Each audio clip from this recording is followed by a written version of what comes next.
كنتوجه بنداء عاجل إلى صاحب الجلالة محمد السادس نصره الله، وكنلتمس من جلالتكم التدخل باش يبان الحق ديال الأب ديالي اللي كيتواجد حاليا في السجن المحلي بمدينة وجدة من لو 4 ديسمبر 2024.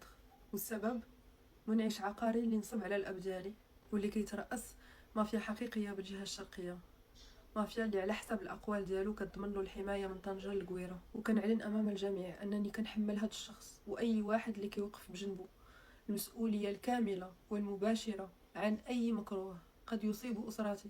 3 أيام فقط من بعد الخروج ديال الأب ديالي من الإنعاش على إثر سكتة قلبية اللي كان تعرض لها، تم الاعتقال ديالو بدون أي أساس قانوني وبدون أي جريمة. في إطار الجمعية السكنية اللي كيترأسها الأب ديالي واللي كتلعب دور الوسيط ما بين المنخرطين اللي كيشريو الديور أو الشقق وما بين المقاول اللي كيتكلف بالبناء وبالتسليم، كانت دارت مشاريع عديدة في السنوات الأولى ديال الجمعية، مشاريع اللي ما وقع فيها حتى شي نزاع، حتى غادي نوصل لواحد المشروع اللي المنعش العقاري كان كيتوقع أنه غادي يتلقى فيه الدعم، واللي ما تلقاش الدعم طلب من رئيس الجمعية اللي هو الأب ديالي أنه يزيد 7 المليون على كل منخرط. وبطبيعة الحال الأب ديالي اللي هو رئيس الجمعية رفض هذا الاقتراح ديال المقاول، وهنا فين المقاول غادي يبدا كيعاود يبيع الديور اللي بيعاهم الجمعية في الأصل للمنخرطين واللي المقاول تسلم الفلوس ديالهم كامله.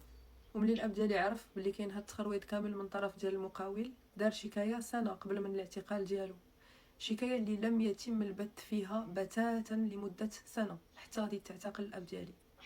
ومن بعد هاد الشكايه هادي دار الحجز التحفظي على هادوك الشقق اللي المقاول عاود فيهم البيع، بحكم ان هاد الشكايه ما تبتش فيها. قرروا بعض المنخرطين انهم يديروا شكايه بالجمعيه، والكثير منهم داروا شكايه بالجمعيه وبالمقاول. ونهار 4 جنبير 2024 كان التقديم ديال الاب ديالي عند وكيل الملك على اساس واحد الشكايه جنحيه اللي دارتها واحد المحاميه اللي الابن ديالها شاري على الجمعيه. هاد الشكايه الجنحيه كان فيها جوج الاسماء، الاسم ديال الاب ديالي كرئيس جمعيه سكنيه والاسم ديال المقاول، الا انه دار تنازل في نفس الشكايه بحكم ان المقاول رجع الفلوس للمشتكيه، وهذا في حد ذاته اعتراف انه الفلوس عنده. وفي هذا النهار ديال 4 جنبير الاب ديالي ملي مشى للتقديم ديالو داي معاه كاع الادله اللي كتبرئوا وكاع الادله اللي كتثبت انه كاع الفلوس توصل بها المقاول، وان المقاول عاود البيع في الديور اللي الجمعيه بايعهم اصلا المنخرطين، وانه ما عندوش الصفه القانونيه باش يبيع هذوك الديور. اذا به كيتفاجئ انه في نفس النهار وفي نفس التقديم كيعتقلوه، والاخت ديالي كتسناه برا بالادويه ديالو. ومن بعد العديد من الجلسات الاب ديالي والدفاع ديالو طالبوا بالخبره ابتدائيا، ولكن للاسف ترفضات، فتحكم على الاب ديالي في هذا الدوسيه ابتدائيا ب4 سنين ودارت الخبره في الاستئناف.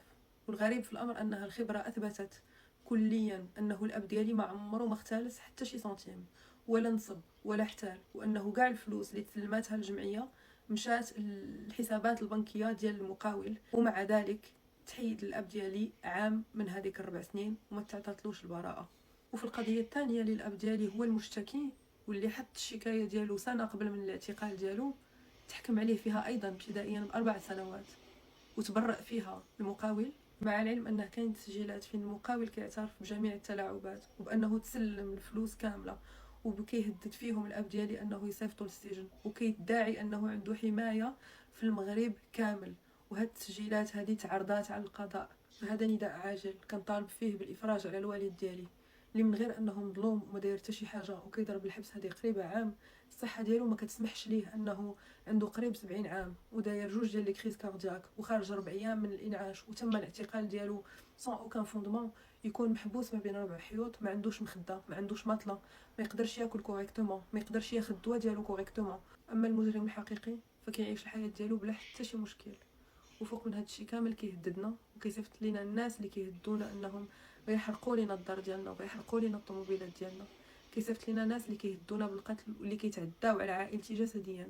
شكون اللي كيحميه؟ هذا هو السؤال اللي كنطرحه انا اليوم، واللي ماشي غير بوحدي كنطرحه، بل بزاف ديال الاشخاص منهم منخرطين وناس اخرين كيطرحوا هذا السؤال هذا. شكون اللي من مورا المقاول؟ بغيت نشير واحد النقطه مهمه بزاف، انه اذا لم يتم الاعتقال ديال هذا المجرم الحقيقي فيقدر يهرب في اي لحظه باسبانيا، بحكم انه عنده شركات واملاك ديالو تما باسمه وباسم الناس اللي خدامين عنده، وعنده ايضا اشخاص من العصابه ديالو اللي دار لهم حتى هما الوراق ديال اسبانيا وخرجهم على برا.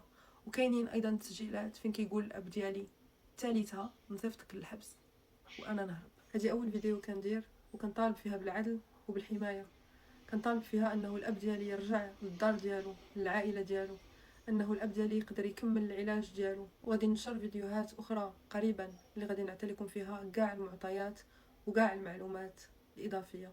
وكنتمنى من اي واحد تفرج في هذا الفيديو يبارطاجيها باش الصوت ديالنا وديال الاب ديالي يتسمع.